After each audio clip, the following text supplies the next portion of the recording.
after that. So I wonder whether we're at the same crescendo for the Fremantle Dockers. Paul Hazelby on the run home, was it, last night? Mm-hmm. And, very clear thoughts on what needs to happen with Luke Jackson and Shawn Darcy. Look, last year they were better if they were both playing. This year there is no evidence yet that that's going to be the case. So for that to be the case, really, what do we think the most obvious thing is that needs to change? And what needs to change is that Shawn Darcy needs to get match fit. So that's the first thing. So Craig O'Donoghue on the show yesterday suggested that they give him a training block, a mini pre-season, try and catch up for the time he missed and lost because he had that infection. This is all beyond Shawn Darcy's control, by the way. You know, he did a good pre-season. He did a pre-summer thing. A pre-Christmas thing. He went to Qatar. He tried to get himself more durable. He did the things we thought he needed to do, and then he unfortunately got that infection from the plate in his ankle, and that shut him down for a long period of time. And he's been playing catch-up ever since. If they want it to work, and if they want to give it a chance to work, then Shawn Darcy has to be match fit for it to work. And they're in a dicey situation with their win-loss where they can't just put him in there and hope it goes okay and he warms to it because, you know, their season is delicately poised. So they have to go with their best team that gives them their best chance of winning this weekend. And that, I suspect, is a team that doesn't have Shawn Darcy this weekend. I'm not saying that that's not going to be the case for the rest of the season, but this weekend, I think Luke Jackson, with ruck support from Patrick Voss, is Fremantle's best chance of winning the game against Port Adelaide. I think so as well. And with the next couple of teams that they have coming up, they've got Gold Coast, so Wits as the ruck there. So that's an interesting one. Yep. So there's two things to this. One is that it's Jared Witts, who's a monster, like huge. He's a big man, that's for sure. He's a big man. And but the other thing is that it'll be warm on the Gold Coast. It'll be warmer weather. There might be some humidity. You're going to have players who can run the ground. So the minute you pick Shawn Darcy, you make yourself heavier and slower. And that's going to always be the case, you know, regardless how Shawn is able to get himself fit and how fit he's able to get himself. So that's going to be a big call because if you pick Luke and back Luke in against Witts, there's a chance that Witts' size may just overpower him. And it was interesting that when Justin Longmuir was talking about which way they were going to go, he said it is horses for courses, and there are 212-centimetre ruckmen in the AFL. I'm not too sure what Jared Witts' height is, but it's got to be, he's probably, 206 plus 206, maybe 208, somewhere there. Yeah. So he's one of the big guys. Which means that Luke's got to jump higher for longer, more often, and that can wear him down. And that's not just for that game, that's for the game after that and the game after that as well. So, that's I reckon it's probably there's a clear course for them to follow this week against Port Adelaide.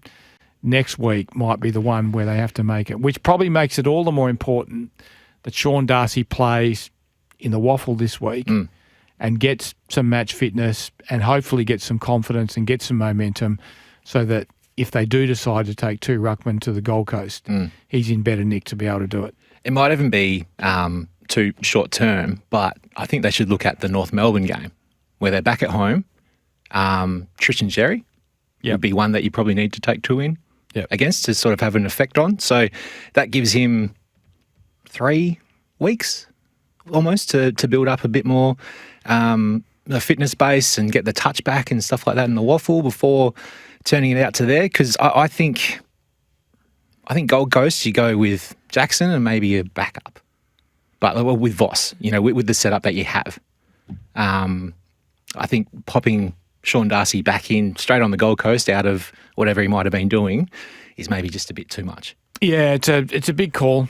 It's a big call. But obviously that's even getting ahead of where they need to be. I mean, with Fremantle going the way they're going and sort of here one, they're like the Scarlet Pimpernel, you know, they seek them here, they seek them there.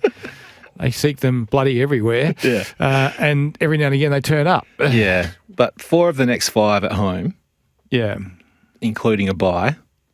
for them, it gives them the opportunity to be able to play it a bit smarter with Darcy, doesn't it?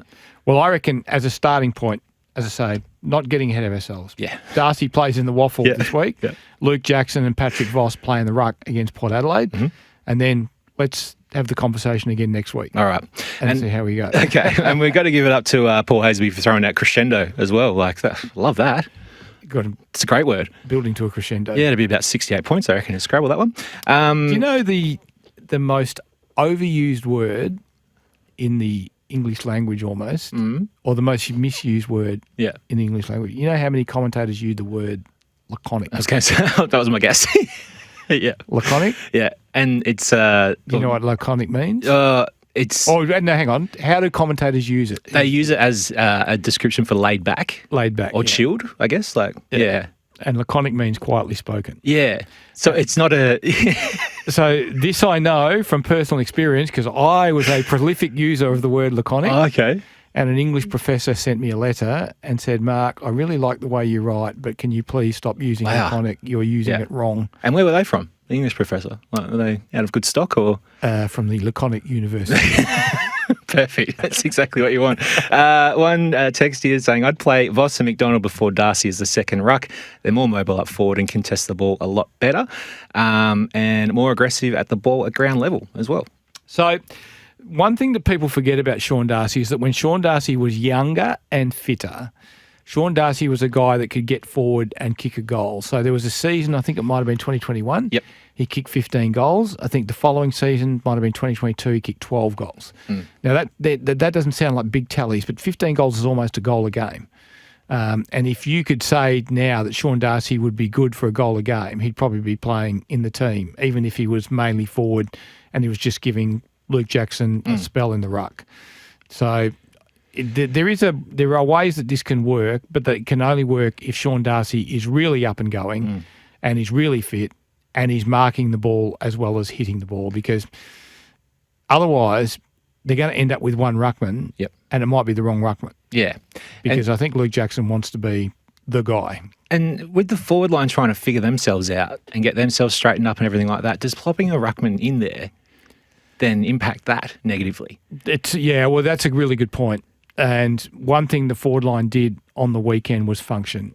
And it functioned because they had quick ball movement in, which I think came off the back of where they turned the ball over. They turned the ball over in really good spots where they were able to attack off the back of, and I think that fed into good ball movement. But the other thing that happened is that their forwards, Voss, Tracy and Amos, all got a lick of the ice cream. Yep.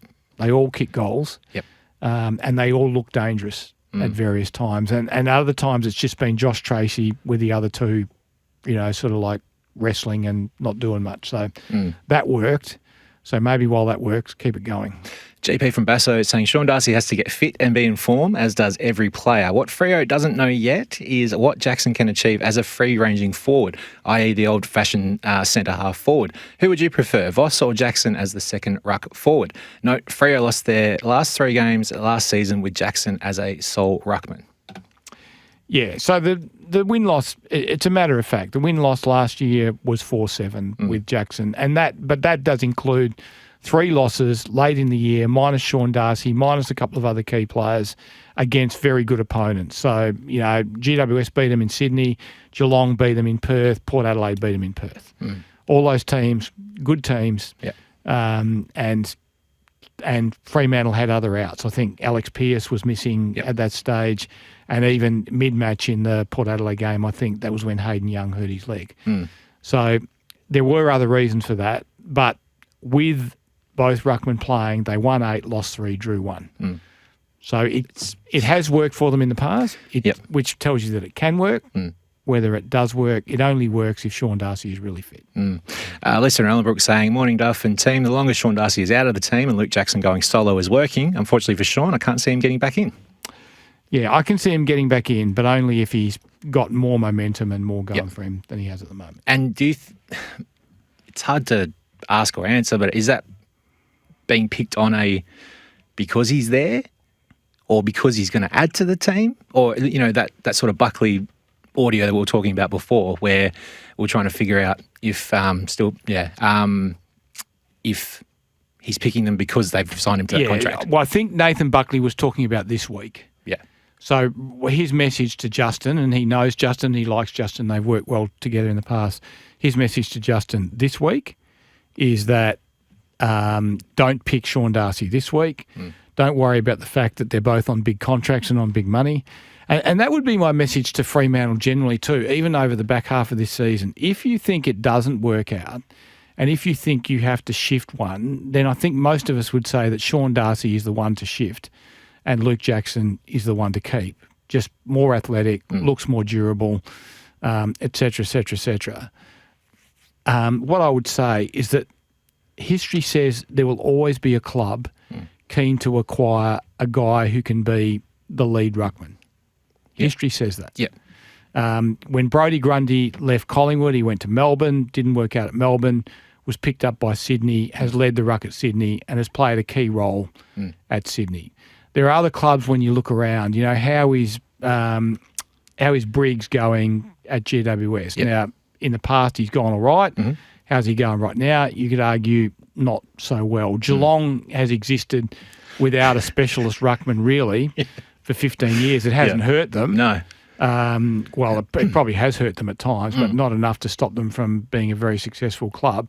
Would Geelong be looking around and be in the market for a ruckman at the end of the season? And if you look across the league, you can find 2 or 3 or 4 more clubs. And as I mentioned in my slot on Channel 10 last night, West Coast, really, depending on how Matt Flynn performs, how his body holds up. Bailey Williams is now starting to show signs he might be a forward ruck. But do they need a ruck? Main guy, And is there one just down the road that they may be able to acquire for Fremantle? And if you look at where West Coast is likely to finish on the ladder, and if you look at what draft picks they may have available to themselves, and depending on what happens with Harley Reid, they might have 4 top-end picks in the top 10. Now, I'm not suggesting they use one of them on Shawn Darcy, but that may leave them with a late first or an early second round pick that might get the Shawn Darcy trade done. And they'll still be able to bring 4 absolute top-end talents in and get a number 1 ruckman as well. And the other thing is that all this is contingent on what Shawn Darcy does, fitness-wise, durability-wise and form-wise, between now and the end of the season. If he struggles, then he's got a problem. And if he thrives, but Fremantle is still trying to work out how to squeeze 2 good ones into one team, then there'll be opportunity for Shawn Darcy and there'll be opportunities for the club that wants to take him off Fremantle's hands. Because, number one, he wants to play footy. Yeah. He doesn't want to just sit around and ruckman want to ruck. Yeah. I mean, what has happened with Darcy, with Jackson, and possibly one of the reasons why we're seeing all this conjecture about whether he might go back to Melbourne, is that he came here as a young ruckman, a bit part ruckman, a support ruckman, and as he's grown and matured, he's realised, I am a number 1 ruckman.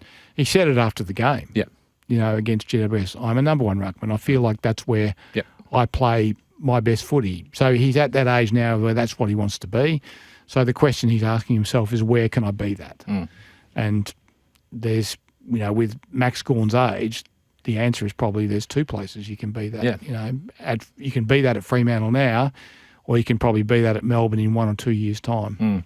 So you think the market for Shawn Darcy, or the value of a trade for him, is a late first rounder, or looking at a second? It very much depends on A, how badly they need a ruckman, and B, what Shawn Darcy does between now and the end of the season. So there needs to be a body of work before it can go to the sort of market as well? I reckon Shawn Darcy's body of work at the end of the season, in the back half of this season, will dictate what he's worth to Fremantle and what he's worth to other clubs. And obviously, another club's need for a clear number 1 ruck option would be a factor in that as well. It's possible he could be a late first. Right now, I'm guessing Shawn Darcy's more of a second rounder.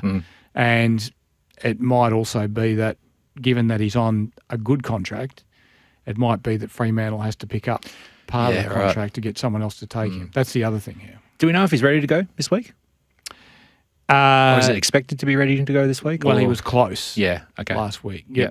I mean, betting the betting would be, and the injury report will come out later today. Yeah. So we'll know more then. But Did they put one of them out? Injury report. Well, not at Geelong. Chris Scott's not aware of any injury report that's come out at Geelong in the 15 years that he's been there as the senior coach. Yeah, interesting. Just getting one from Griff that when Darcy re-signed, he was under an injury cloud. Shortly, the club put plenty of clauses and incentives into the deal. Not sure how that would work their way out. You know how it works in the AFL now? A contract's not necessarily a contract where you're going really well and there's interest from other clubs. A contract is absolutely a contract when you're going badly and had injury concerns, and you have to be able to enforce the contract to get the money you were promised at the start. That's how it works at the moment. Yeah, contract. Probably why you get clubs and some players saying the players now have too much power and the clubs need to reclaim some. Lisa from Mellonbrook saying no to Shawn Darcy at the Eagles. The Eagles need a fit and healthy ruckman. Shawn Darcy is far from that. You keep him at Freo. All right. Thanks, Lisa. Thank you. I guess we will then. We'll just hold on to him tightly down this way, down in Fremantle, I guess you would say.